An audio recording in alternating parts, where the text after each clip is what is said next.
Hello à tous et bienvenue dans ce nouveau format vidéo qui parlera des destins brisés au cinéma. Pour ce premier épisode, j'ai décidé de vous parler d'un acteur peu connu en Europe et pourtant très apprécié aux États-Unis, Phil Hartman. Né le 24 septembre 1948 à Brantford au Canada, Phil Hartman est un acteur, scénariste et humoriste américain qui se fait connaître au milieu des années 80 grâce au SNL. Il s'y fait remarquer, entre autres, pour ses imitations de Bill Clinton disponibles sur le net et que je trouve franchement hilarantes. Mais si on le connaît tous, c'est pour sa participation au casting de la série Les Simpsons.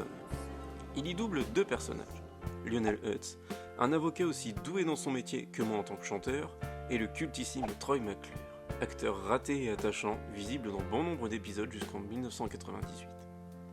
En plus de sa participation à l'écriture du scénario du film Pee-wee Big Adventure, le premier long métrage de Tim Burton, on peut le voir dans quelques films notables comme Jumpin' Jack Flash, film de Penny Marshall avec Whoopi Goldberg en tête d'affiche, Kiki la petite sorcière, Richard au pays des livres magiques avec Macaulay Culkin et Christopher Lloyd, La course aux jouets aux côtés de Schwarzy, un de mes films de Noël préférés, et Small Soldiers de Joe Dante qui sera également son dernier rôle.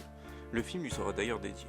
Malheureusement, malgré une carrière sous le signe de la comédie et plusieurs témoignages de gens avec qui il a travaillé le qualifiant comme quelqu'un de calme, sympathique et hilarant, sa vie personnelle est pour le moins mouvementée. Après 2 divorces, il se remarie en 1987 avec Bryn O'Mald, pardon pour l'accent, avec qui il aura 2 enfants. Elle aussi actrice, elle vivra mal le fait d'être constamment dans l'ombre de son mari. Elle fit plusieurs séjours en cure de désintoxication dû à des problèmes de consommation de drogue. Le couple se disputait souvent, et comme en témoignent ses ex-femmes, Phil était quelqu'un qui se refermait vite, préférant éviter les conflits.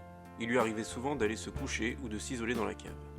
Le 28 mai 1998, alors qu'il venait de se disputer avec son épouse, il lui aurait annoncé son intention de divorcer. Comme à son habitude, il monte et va se coucher dans sa chambre. Ivre et sous l'emprise de stupéfiants, sa femme va chercher l'une des armes présentes dans la maison et lui tire dessus à 3 reprises pendant son sommeil.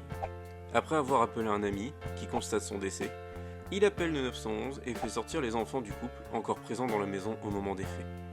Elle s'enferme dans leur chambre, s'allonge auprès de son mari et se tire une balle dans la tête quand la police arrive sur les lieux. Phil Hartman fut incinéré et ses cendres furent dispersées sur l'île de Santa Catalina. Universal et Burger King décidèrent de retirer toutes les bandes annonces et spots publicitaires où l'on voyait Phil agressé par des figurines dans Small Soldiers, encore en production au moment de son meurtre. Quant à Matt Groening, le créateur des Simpsons, il décida purement et simplement de ne plus faire apparaître les personnages de Lionel Hutz et Troy McClure dans la série, jugeant que personne d'autre que Phil ne pouvait les doubler aussi bien qu'il le faisait. Voilà pour le premier épisode de ce nouveau format. J'espère que ça vous a plu, j'attends vos retours avec impatience. N'oubliez pas de mettre un pouce bleu si vous avez aimé, de vous abonner à la chaîne, et si vous le souhaitez, vous pouvez me suivre sur Insta, Twitter et Facebook pour être au courant des nouveautés à venir. A la prochaine et surtout prenez soin de vous. Bye bye.